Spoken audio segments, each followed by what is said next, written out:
what became just evident throughout was this like storytelling through line. Like what people really needed was a clear brand narrative, right? And that narrative was like the foundation of their brand. And then there's messaging that comes from that narrative. But ultimately, it's like, what story are you telling? What movement are you building? What belief Hmm. system are you creating, right? Like, what world are you building? Welcome to the Storytelling Lab, where we break down the art and science of storytelling. My name is Rain Bennett. I'm your host, and I'm a filmmaker and an author on a quest to understand how we can tell better stories so that we can do better work and make the world a better place. Each episode, I host one of the world's best storytellers to help you understand how to leverage storytelling to increase your sales, deepen your connections, and serve your audiences better.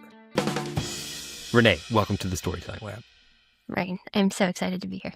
You are so excited. I can I tell. I really can tell am. by your facial expression, Nonverbal communication. It's storytelling too. Mhm.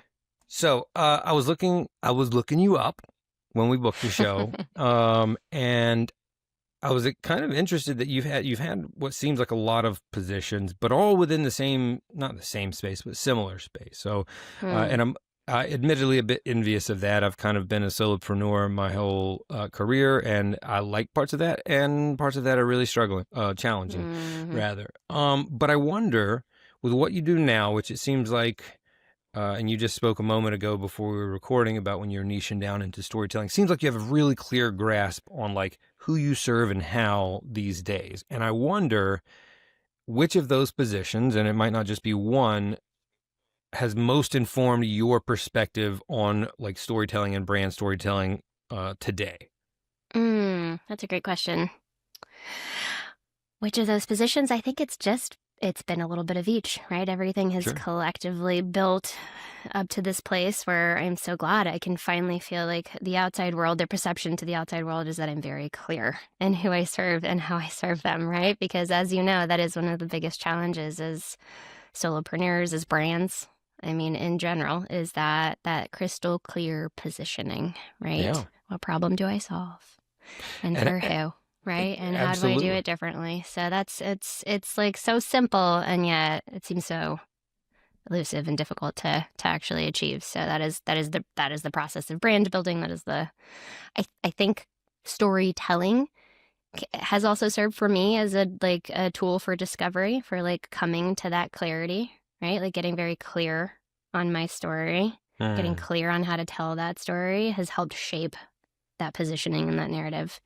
But really it was like I was a journalist, right? So I knew how to spot stories Hmm. early on. I feel like I had that sort of like it was like part intuition, part curiosity, part, training in college, right? And I had then how to really spot a story is harder to teach, how to then shape that story and tell that story for print journalism is like a skill that is learned. But I've just always been really curious and listening. I'm a good listener. And I hear the things that people just kind of like are throwaway sentences and and then dig in on those, right? I'm like, does everybody know that? Does everybody have that assumption? Are we? So, um, that has always shaped the work I've done. So when I got into content marketing, I feel like I was already like a pretty decent content marketer because I had this editorial journalism background where I knew how to ask the right questions, I knew how to research, kind of cultivate and form a unique perspective, find those perspectives, and then shape my own. Um, but then learning content marketing, social media marketing, and brand building in this whole space helped me figure out how to tell those stories for the public and audiences and sales, right? It's a different, you're trying to sell something no matter what. Even if you're writing Sure. like a journalistic piece or if you're writing a blog post, like you're selling someone on an idea, right? Um, but really, I was like, I felt like, so I kind of developed this sort of like narrative intuition to an extent. And then when I really went to try to teach people how to do it for themselves and stop doing it for them, that's when I really had to learn storytelling foundations and basics, right? I was like, it's one thing to like know how to do something. It's another level of mastery learn to teach someone to do it, right? Yeah. So I really had to teach myself how to teach other people, and that's been where I've landed most recently. And it's still an evolution. I'm still learning, but I had my first like successful cohort. So it was like a group course that was a live course, and I learned a lot. And the biggest learning is essentially, like any dum-dum can take a complex topic and like make it more complex, but it's really hard to break it down to its simplest form and help you understand it in that simplicity, right? So that's sort of where I'm at right now. It's such a good point about it being an evolution too. I want to get into that a little bit, but before I do, I want to touch on the point of learning through teaching. You're spot on with that. And there was, I want to say it was James Altucher, who's like an entrepreneur, has a podcast and writes books and such, who said, and I may be wrong, it might not be him, but said there was basically 3 styles or levels to learning. I forget how he worded it exactly, but it was like you learn obviously like from your peers, right? From people who are on your same level. You learn when you are at a higher level and you have to teach it to other people. And then of course you learn when you're at a lower level, like working with, that's the typical relationship, right? Like I know less and this person teaching me more, but working alongside people, like we mentioned Patrice Bolzer at the beginning of the show, like working with someone who kind of does what you do, maybe a little bit differently, helps too. But then there's this third level of when you have to teach someone else, you finally see it in a completely new way, and that helps you even become better and more skilled at it, which is just a beautiful like thing. Yeah. My boyfriend is actually he's a teacher. He's a K-8 art teacher, and he's also a very skilled and talented artist. And at one point I was like, we need to monetize your art, because I'm an entrepreneur who turns every hobby into a business. And like, that's business, I'm so annoying. But he started doing a Instagram, platform for him, and I got his stuff online. And what I remember that distinctly, I was like, what has been, as you're teaching this, what has been your greatest teacher? And he said the same thing. He said, my greatest teacher has been my students. Teaching art has made me a better artist in all the ways, right? Like from a technical standpoint, to like just being able to understand and grasp theory. He's like, teaching it made me really an expert in these styles, and just resonated. It's true. When did you kind of take the leap to go out and establish your own practice, your own brand? This is I guess it's my 3rd company. But this iteration of the business, this, brand and content storyteller, marketer, has been 3 years in the making now. I'm well into my 3rd year, but before that I had 2 online magazines. I had a content business, and they got acquired. So I've been doing my own thing for a while. But only recently, in the past 3 years, the storytelling. I mean, I know content marketing is very similar.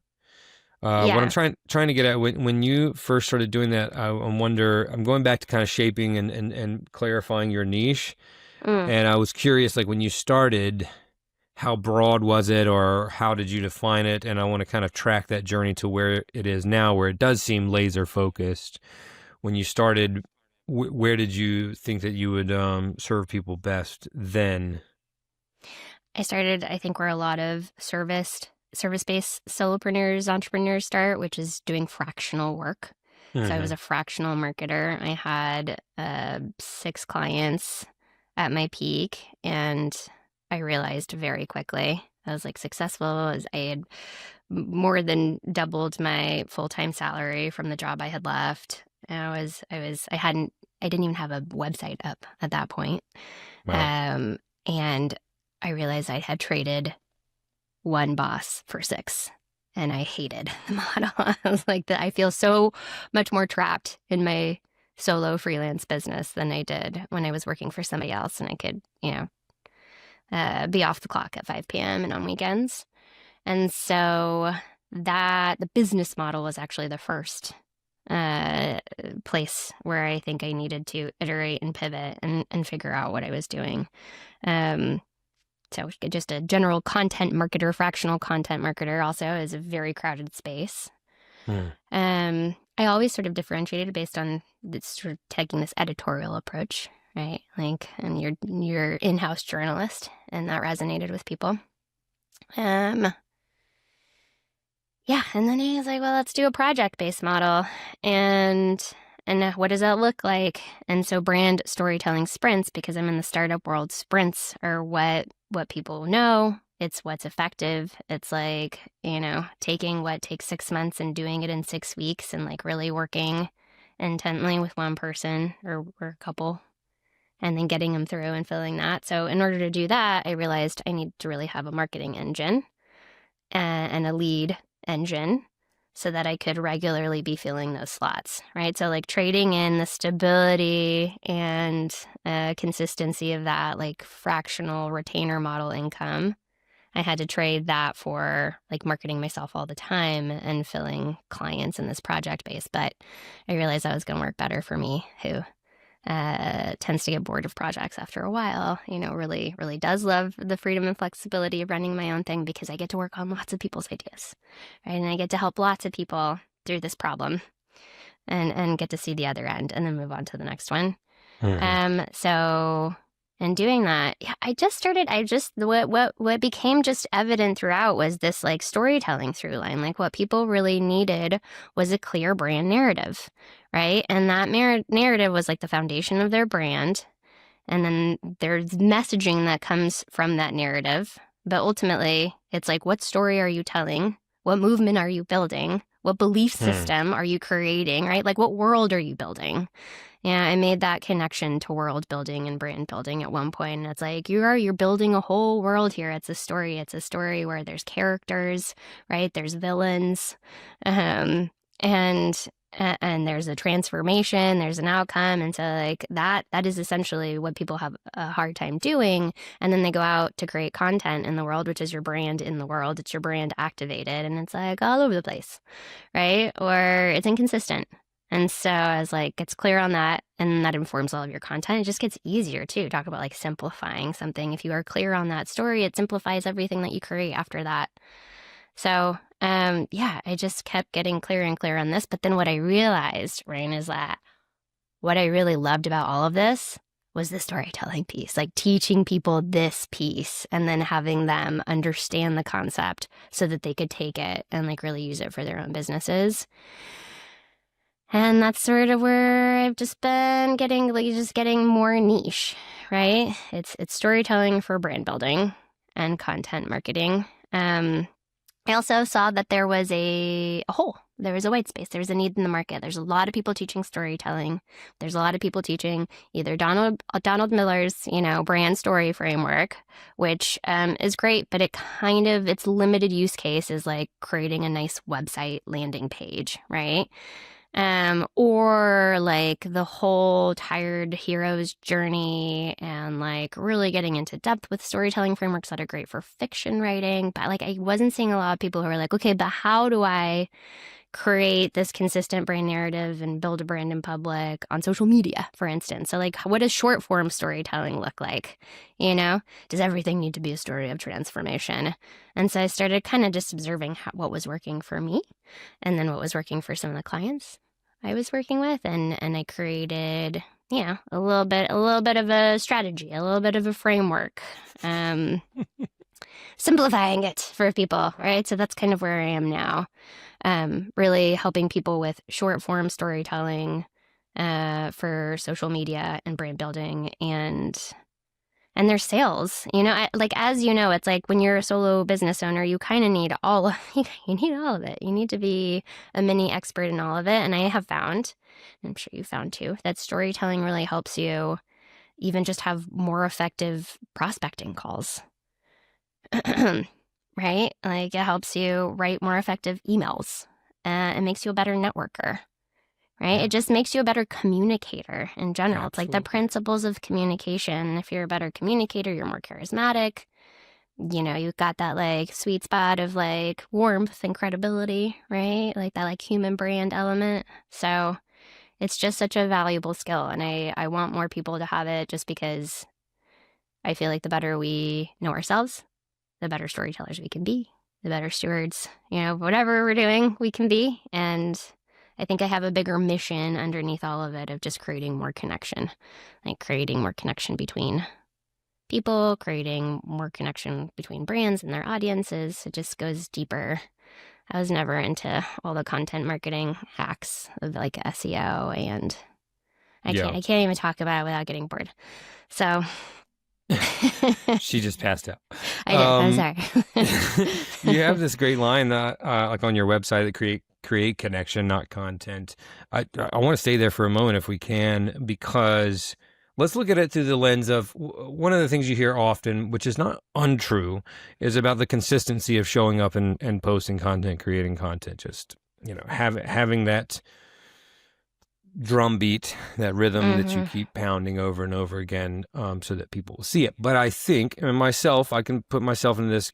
Some brands get caught up in just focusing on that and like, all right, oh my God, the day's almost over. I got to put something out.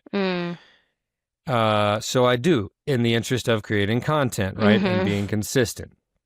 However, that seems to go against, and correct me if I'm wrong, but go against this notion of create connection, not just content. And as you just said, I'm over the content marketing, and you said that word connection a few times. Can we talk about the difference of that and why consistency for consistency's sake alone may not be the goal here, and rather that deeper connection might be? I'm interested to hear your take on that. Yeah, my take is that consistency, we were thinking of consistency all wrong. Consistency is not how frequently you show up. It's not showing up every day. It's not, oh, I missed a day and now it's the end of the day and I need to post something just to be consistent. I think consistency is really about consistency in your messaging and your brand values and the things you stand for, the things you stand against, the problem that you solve, like consistently talking about that message, right? Who it helps, what problem it's solving in the world.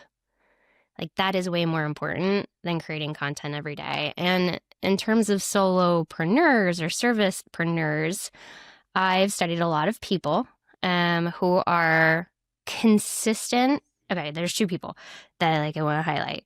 One person, his name is Anthony Perrier.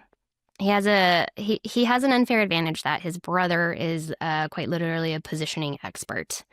So he helped Anthony in early on kind of hone in on that positioning. And Anthony has a really interesting story. He is actually a pastor by day, and he loves being a pastor.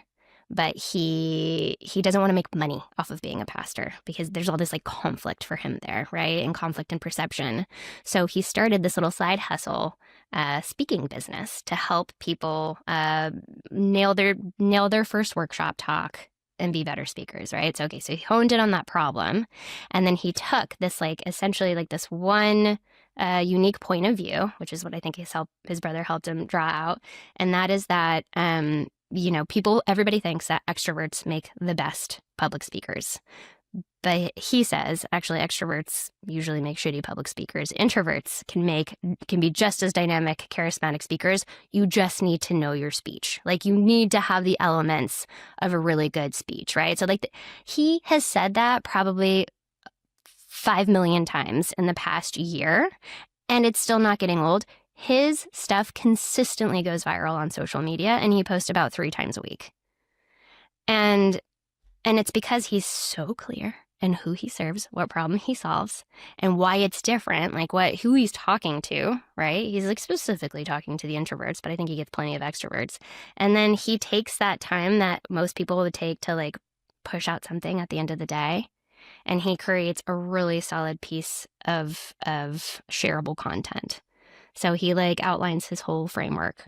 You could never hire him. He gives you everything for free, but people end up hiring him because they want him to guide them through the process, right? And kind of do it for them. And so that's one model that works really well. And I think because he's like very consistent in that story that he's telling. And then some people will struggle with this because they're like, I don't know, I'm having a hard time niching. I don't want to be pigeonholed, And I think a person who does this really well is Erica Schneider. She's changed her business model like 5 times in the past 2 years. And she just tells you what's happening behind the scenes with her clients, the new insights she has every time something works or doesn't work. And she consistently shares her journey throughout. So every time she pivots and launches something new, you're like, oh, I'm there already. I knew this was coming, and I'm ready to buy from you. So it's the consistency in how you show up, I think, is more important than anything else.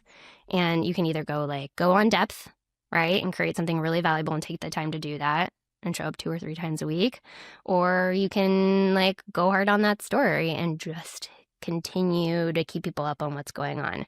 Because ultimately, the people that are engaging on social media are your peers, right? People that are ahead of you, that are seeing what you're doing, people that are below you, that are interested in where you are, right? And then if you're clear on all those things, then your lurking ideal customer, who's not engaging, by the way, but is seeing your expertise and is seeing how everybody's engaging with you, is then, ready to send you a DM. I have never done outbound sales. I have every single one of my clients is coming through inbound or referrals. And I keep saying, then I have months where I'm like, I don't know if I'm going to get a client next month. I should start this outbound. And then inevitably someone comes. I'm like, okay, I'll kick that can down the road again. It works. Yeah, it does. Your bit about consistency really landed with me. I love that take so much. It reminds me, I was at some small conference or fellowship in New York a few years back, and Seth Godin was speaking, and he was talking about, someone had asked him about the kind of now cliched term of authenticity, which we all mention. I mentioned in my storytelling stuff. You might also. Mm-hmm. But someone was asking about that and kind of just putting it at the, on a pedestal, at the top priority, being authentic. And he had this great little story where he was, this was kind of before the current Ellen, the perception of Ellen that everyone has now. So this was some years ago. And he was like, he was like, I think it's more about consistency than authenticity. He was like, I hear that Ellen is not such a nice person. He's like, and if you tell that to fans of the Ellen Show, they get really upset when you tell them that. He was like, so it's not about, if she was her authentic self, it would not have the appeal. She would not have been on television as long as she had. But what she does is consistently show up and deliver the value that she delivers every single day, every single show. And I thought that was similar. It was kind of like the other side of consistency from what you were saying is because we hear that so much, be your authentic self. And it's like, well, yes, but maybe not fully. It's more about what you authentically bring to the table and consistently offering that value. I just thought that was a neat anecdote. Yeah, it's an interesting one, because what you're essentially telling people is well, we all show up as a version of ourselves, right? We're all sort of performing something. Sure. Jay Akonzo put it really well the other day on a podcast. He's like, I'm really exhausted. I didn't sleep last night, but I'm not going to show up to this podcast right now as my authentic, exhausted self, because I need to put on, I need to be a different version of myself in this context, right? But the Ellen... Here's where I think that definition can work for some people. Someone else said this the other day. Someone who I follow, Workman Shit is the name of her publication. I'm blanking. Neela. She's she's a prolific writer, and she's a beautiful writer. She wrote, she's like, my authentic self, maybe like Ellen, is I'm kind of an asshole. I am a shit, and I know I'm a shit, right? And I created a lot of problems for my parents growing up. And if I showed up as my authentic self in the years I was in corporate, I would have been fired. I come home and I unload on my husband, and that is authentic. I'm like, poor husband. So I think if you do have this sort of dynamic personality, and maybe you're a little bit more difficult and not as much of a people pleaser as some other people, you do need to you need to contain that a little bit, because it's easier for someone like me. I am a people pleaser. I am someone people generally like because I think I am a people pleaser. Right? And so it's easier for me to show up authentically because I'm kind of, I feel like I'm kind of balanced.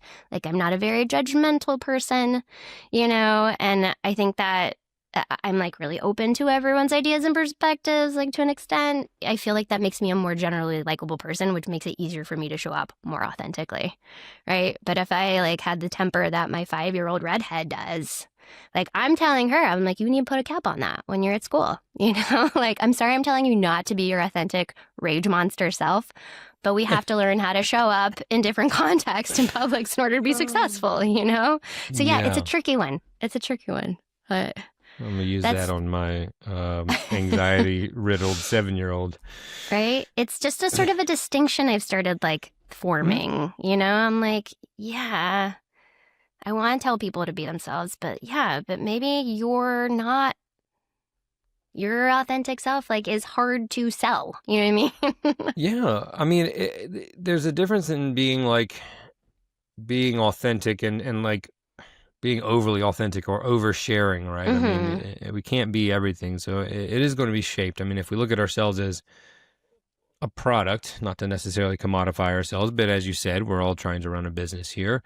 If it's loosely defined and just kind of, general and all of the different characteristics that make us the humans that we are, it's easy to get lost in the sauce. It's not easy for me, the audience or community, to clearly understand, can this person help me or not? Mm-hmm. I think it's just a matter of defining it. Mm-hmm. I think you just said that. Defining it for yourself, right? That is getting clear on your brand and your brand values, for sure. What you're for, what you stand against. Yeah, and those things can change as you grow and evolve, and the world changes, and you get different experiences and perspectives. I think people are also can hold their belief system a little too tight in a way that doesn't serve them. So I think this process of storytelling and understanding yourself is just an iterative process, right? That you continue to shape. I know you work with a lot of startups, right? Is that accurate? I was historically working with a lot of startups. In the past few months, I've started working much more with other service-based solopreneurs. Okay, gotcha. Yeah. Let's start with startups, but this may apply to that second group as well. Mm-hmm. But I see it a lot in startups when you're in growth mode and everybody's strapped and wearing 3 different hats at minimum. Oftentimes, we're focused on building a product that is as great as it can be. And things like brand get neglected or kind of kicked to the curb because we're all pulling together our resources, and it becomes an afterthought. I've seen, not for all brands, but for many, especially in that delicate stage. Mm-hmm. So I'll ask you simply, why brand storytelling? Why do we need to find and cultivate that brand narrative? Mm-hmm. Sell me on it. Sell you on it. Though I don't have to tell anyone that it's competitive out there and it's a noisy space. And even if you're the first entrant into a space with an innovative new product, one of my former startup clients, it's called Ridwell, they were the first in category. Okay, nothing like them existed. So the challenge for them wasn't so much a competitive, direct competitors, but educating everybody on why the solution even mattered or was necessary in this time. And in order to do that, you need to sell people on a story. You need to sell people on what's going to happen if this problem isn't solved, right? Or what can happen if this problem is solved. So I think it's tough for startups who are in that early stage growth mode because they don't really know themselves. They don't have all those brown foundations of what they believe in and what needs to happen and the movement that they're building. So in that situation, they need to really lean into that problem, right? The problem that they're solving for and the people that they're solving for. And And that in and of itself has enough storytelling around it to sell someone on why they need the solution, why it's important now, right? But yeah, like Ridwell, for instance, is a recycling company, essentially. It's a I was gonna ask. subscription-based recycling company where you can easily, without having to think too hard about it, contribute to less waste going to the landfill. So most recycling facilities around the country don't take any kind of plastic. They don't take any kind of packaging, right? We think it's being recycled, but it's not. It's Right. just going in the garbage, right? Now people are a Correct. little bit more educated on this. But even still, we put everything in the recycling bin, and the only thing that really gets taken is cardboard, right? But everything else goes to the trash. And so Ridwell cropped up. They started forming dozens of partnerships, now hundreds of partnerships around the country. You have a cute little bin that's nicely branded. It looks like a milk box. People see it around town. What's Ridwell? Because of that beautiful branding. But they had to sell people on this story, like educate people on the fact that all this waste is going into the landfill. It's ending up in your food and in your brain. It's ending up, in your newborn baby. Like it's creating all these problems for us, like not to mention the ecological problems and and it's such a big problem we don't even want to deal with it because it's too big for us to think about. But this is a really easy way to do your part, right? You literally like collect your bags and then give them to Ridwell twice a week, and you pay $15 a month for it. So there's lots of ways to sell that story, but you have to build it. And what is it? You have to find out what it is that people care about the most. And Ridwell kind of honed in on this idea that like it's too overwhelming. I need it to be easy. I'm too busy to like care about this environmental problem. Like I need it to be easy. So that's what they started with, and I think it's evolving a little bit now. Did that answer your question? Yeah, perfectly. It's just a conversation. Yeah. We'll go where it takes us. Where it's taking me right now, I'm thinking of a team lead that I worked with years ago. That it was a startup, and I was writing a little like LinkedIn newsletter, a blog, and I don't even know what the particular entry was about specifically, but it was about just typical startup problems that like any startup faces, right? Runway, positioning, whatever. And I got feedback that I don't want us to look like we have any problems. Fatal flaw. Right. I was like, what? This is like cash flow. I mean, we were 6 months, maybe less than 12 months, up. It's like, how would this not be a challenge that we have? I'm not saying, anyways, I want to get to the point of vulnerability. I know that's something that you talk about a lot. And again, kind of looking at brands, it's maybe it's not, I was going to say it's easier for personal brands or solopreneurs. That might not be true. But I know with brands like that one, for example, that word vulnerable might make us feel we don't have problems. We're not vulnerable. So let's talk about embracing vulnerability and what it really means through the lens of storytelling or brand storytelling specifically. Like, what does that actually mean? And more importantly, what does it not mean? Because I think that's where a lot of these leaders might fall. Right. Well, I think it's so much easier now for startup brands to embrace vulnerability through the founder and really maybe honing in on that founder's story and having the founder be the face initially of the brand as it's building, because we relate so much to the person more than the brand itself, right? So even if a brand is being quote unquote vulnerable, it's still like it takes a lot of touch points and a long time to build that human brand, right? The one that we actually feel is personified. And all the most successful iconic brands throughout history have done that, have been able to do that. Like we associate them, right, with characteristics, with they kind of fall in that spectrum, that perfect of like, trust, warmth, and competence, right? That like credibility. But it takes like years of building that brand and touch points with your customers to show that. So when you're first getting started, I think it's much easier to do through a founder and their story. But I guess the safe way to approach vulnerability, sort of the lower risk way, is through that sharing from the scar, not the wound, right? So really doing that classic storytelling approach of taking a mistake or something that happened or something, and then showing the transformation and the lesson learned, right? So like really highlighting like, ooh, like, we lost 10 customers, our first 10 customers because of this, but like what we learned is now improving the product, right? And so that's one approach where you can start building that like authenticity lever, right? And that trust lever. But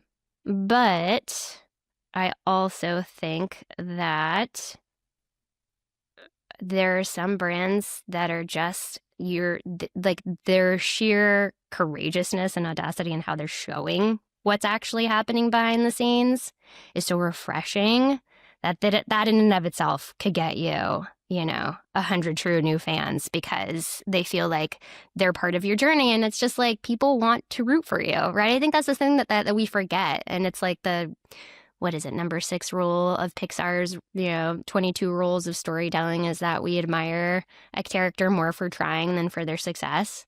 Like, that is so true, right? And we see it in personal brands and real brands, like we're rooting for you if you let us in, right? And you make us part of the journey. You allow us to be part of the journey. Yeah. But yeah, you have to, it's all shaping perception. So it's like, what is the perception that you want to shape? And ultimately, if like nothing's wrong, then we got nothing to be invested in. I think maybe that's the thing to try to remember. Like, why should I invest in you and your success? Give me something. I think TikTok might have also helped this, which could go into they want to be pulled into the process, you said. Also, people love to learn about different industries and different jobs. And that's what I have seen that a lot more with TikTok's impact on short form video. Obviously, it's not just on TikTok now. That people love to watch, like what landscapers do all day, which you would think would be boring, but they eat that stuff up. They eat it up. They do. And then if you're like, and if you show them like, oh, I had this problem today with my weed eater and here's how I overcame it, people eat it up. It's just so wild. So I think that educational component is also in there in terms of like showing behind the scenes. It's a good call out. But yeah, but we still do have people that are like, we don't make mistakes. We don't have problems. I'm like, that's so wild. What is that famous ad? Was it Budget or Avis? One of the car brands like had this really famous advertising campaign where they were like, we're not number 1. They weren't right. Like Avis was ranked number 1 and Budget was like number 2. And they used that. Are you looking it up? And they used that as their strategic advantage. They're like, help us get to number 1, or it was so good. That's a great. It was. Did you find it? I'm gonna look that up more, but I think it was Avis that said we're only number 2, but we try harder. But we try harder. That was it. Yes. Yeah. And come on, that is so endearing, right? You're like, yeah, I want to root for Avis. I'm gonna help him. Yeah. And I'm an Avis preferred member, as it were. I think I am too, actually. That's good. So yeah, and that's not by accident. That is not by accident that we are Avis preferred members, That's a good point. I'm gonna say this is an old school campaign too. I'm gonna send you this. Old school. Yeah, no, that's a great. I will be making a video about that and giving you a shout out for that inspiration. So good. One of the things that I think leads really well to establishing that brand narrative, at least for brands that get it right, is having a process, and I think you actually use this term in your process of mining for stories, of finding stories to tell, right? Like from any of your stakeholders. And since that is part of your process, I want to pick your brain a little bit about how a brand would go about that, because that I run into a lot of like, okay, cool, we've got our brand story or maybe even our founder story, but like, and now what? Yeah. And what I try to say, or at least from my perspective, is like, there's an infinite amount of stories that you can tell, but then what gets batted back to you if you say that is like, yeah, but where do I start? So what is the process that you help brands through to actually actually like dig and mine and find those stories. Gosh, you know what? You just clarified something for me. When you were Ooh, saying did I? that, yeah, when you were saying that, I was like, if I could just do that all day, I'd be so happy. And I've said since the beginning, I was like, I just want to be a high paid journalist. Like that is my goal. And that is my favorite thing to do with brands and new brands that I work with. And yeah, I've actually called it story mining. I use it for service-based solopreneurs, but it was my process when I, was doing fractional work for brands. Yeah. And okay, so it starts with that brand foundation, right? That brand narrative, like the values, the strongly held opinions, the unique point of view, the, contrarian take on the status quo. Like it's getting clear on all those things first. That is where I start. And then I take that and the problems that we're solving for their audience. Then we do a big psychographic deep dive if they haven't done it already. So like not just what pain and problem are you solving, what's the trigger point for getting there, but also what keeps them up at night. Like what impact do they want to have on the world? What are their goals? What are their hopes? What are their desires? Like really getting into all of that. And now you have like so much emotionally resonant stuff to work with. So then I take that and I craft questions based on that. And then I go and I interview all the people. I interview the CEO and the CFO and the head of customer success. These are the gold mine. Like anyone who works in customer success, anyone who works in sales, because they're interfacing with customers all day long. And so if I'm like, have a question based on what keeps them up at night, they're like, oh yeah, talk to people about this all day, right? Or like objection handling when people like go to cancel, right? If it's a subscription thing. So, yeah, and then it's interviewing obviously like customers and past customers and maybe prospective customers if you don't have any customers yet. If you're like no.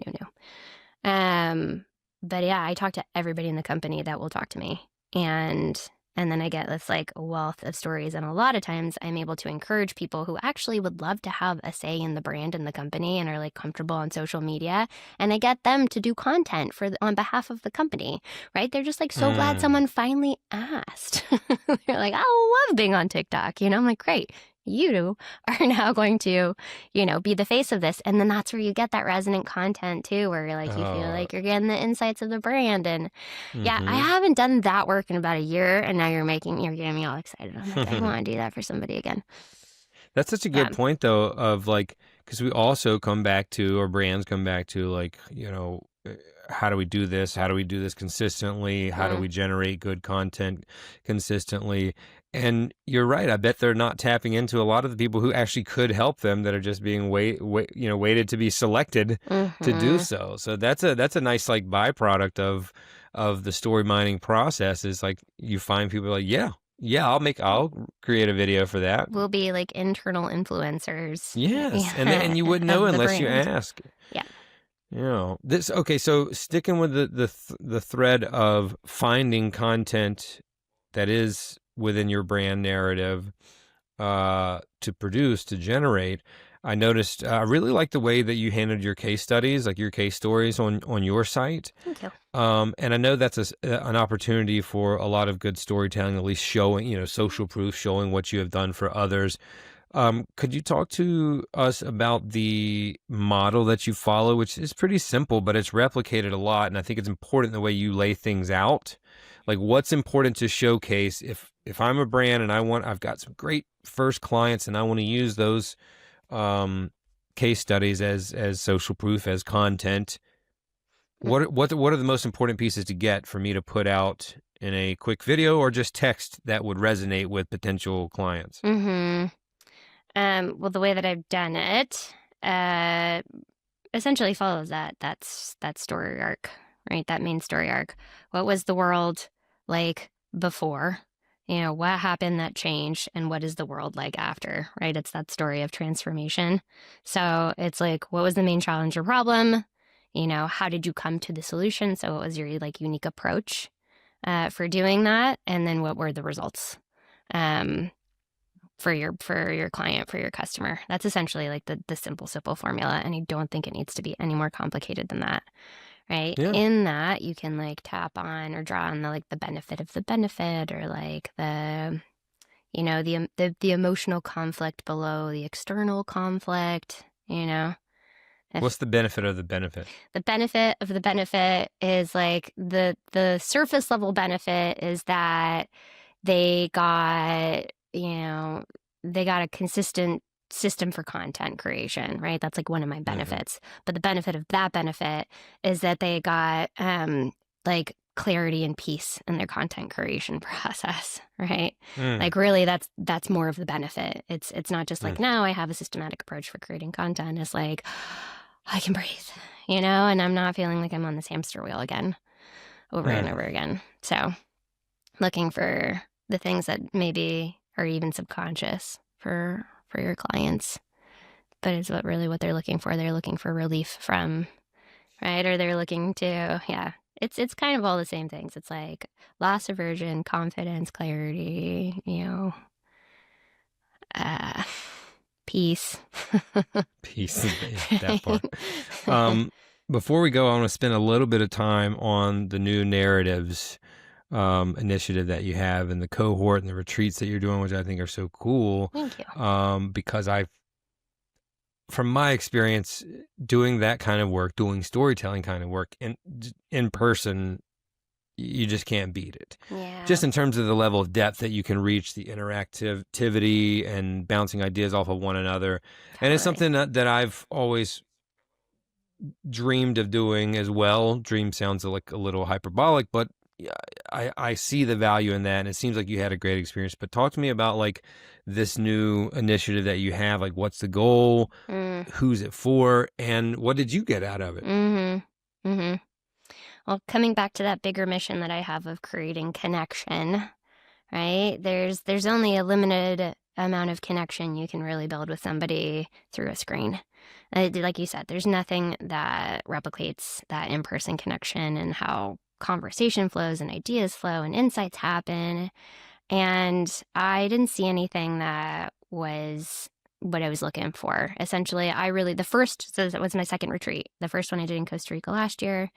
And I was really looking for a business retreat that helped me solve a problem I was working on, which is having internal alignment in my business, like really creating an intentional business that I wanted to work in. That wasn't another job I was trapping myself in. So that was kind of the premise, right, in the launching pad for that first new narratives. And it's like, what story are we telling ourselves? Where does the story come from? You're right. Like what corporate influences and what systematic things that are just like ingrained on us are we just repeating when we build our own businesses that we then get stuck in that we hate? And so it was kind of like untangling all of that, looking at that, and then bringing in people to teach like really tactical stuff like business strategy and pricing and, all these things that we always have questions on, business model, offers, like all that stuff. And that went really well. I learned a lot, as you do the first time you launch anything. And I just was a little bit more intentional and strategic about it the next time. And we still have this like baseline, like new narratives, building an intentional business, connecting through story, connecting through in-person events. This year was a little bit more focused on what is on everybody's mind, which is the future what we're building for, right? And like really breaking down like what's actually a threat, what's an opportunity, where do we need to look at our own businesses and position ourselves? How do we need to position ourselves to be relevant, in the next year, the next 5 years? So I'm going to keep doing that next year. I'm going to do one again next April. And I think all those themes are still going to be consistent throughout, but it's like, we're going to be worried about something else by next spring, right? It's going to be, or maybe it's going to be a little bit of the same of this, but like how we all stay relevant in our businesses, how we stand out, AI content, like all this stuff.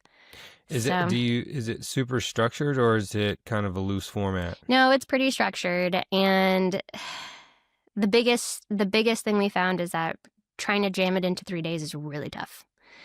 Because we also have the experience of being in a place. So we did Mexico City last time, right? So we went out to dinner a bunch and I took people to the shopping districts, and I was also playing tour guide, which is when so many of the interesting conversations happen too, is when you're not in like workshops. But it's so short. It's so like, we need a week, but then it's like, how do you get people to step away from the actual work of their business to work on their business for a week? So I think maybe if we do extend that extended time period, it'd be like there'd be dedicated working, like co-working time if you need to like fulfill client work or do whatever. But I mean, I did it because I I love learning in community. And then while I was leading it and facilitating it, like, I don't have all the answers. Like, you don't have all the answers, you know? So, and I brought in people with different expertise. So there's like a business strategist who like is like just knows pricing in and out, right? And then like a positioning expert. Like I can do a lot. I'm pretty good at positioning, but like that's her whole thing, right? And then like we had somebody else do personal brand building. So it's just bringing in, I really wanted a systems person, and we had a systems person. She had to leave last minute, so I ended up leading her workshop. And like, systems is the last thing. Yeah, I know how to build storytelling and content systems, but other than that, my brain doesn't work that way. But that was helpful. So we built custom ChatGPTs and yeah, it's just wonderful. There, and speaking of the benefit, it's like we came away with all these frameworks and ideas for our businesses, right? Like clarity on what to do next, the next best step. But everybody keeps talking about the connections that were made. I made everybody cry. Every single person cried at one point, like a healing cry, like a release. Like I finally feel seen and understood, and like this has been hard, you know, but I'm seeing where to go next. And so that was what people really came out of it with. And the group chat hasn't stopped. You know, they're still going at it, sharing resources. I'm not even doing anything. I'm just kind of watching at this point. So that you just can't replicate that, you know? I highly recommend it. Yeah, I do know. I'm envious. You should do it. I'd be interested in it for sure. I mean, I love that sort of stuff, and I work very much solo unless I'm on set somewhere. It's pretty much where you see me right now, and it gets lonely out here. But that human connection is so important. A final question before we go in regards to that. As we move forward into the future, like you alluded to, and with everything getting AI'd to death, what role do you think that this real human connection will play as we continue to find more and more tech solutions to our problems? Is it something that we are going to yearn for even more and need even more on a deeper capacity? Yeah. Or is it something that is going to be, you know, thinned out with each passing day, week, and month? Well, I was just on a webinar yesterday with Jane McGonigal, who is a really well-known futurist. She's a professional futurist, right? Governments, the top executives at all the enterprise companies, the top schools around the world hire her, right, for her expertise and her foresight. She became really well known. She's also a gaming expert and writes games, but she became really well known for running the first simulation that essentially predicted exactly how the pandemic was going to go, right? It was about 5 years before the pandemic actually happened. They ran this whole simulation to prepare governments for responding to it in the best possible way. And she predicted it to a T, how everything was going to go, how governments were going to respond, how people were going to react. And then she studied how people were going to react, right? In this like game simulation of it, that like there could be some natural disaster happening at the same time, like the wildfires in California, which happened, right?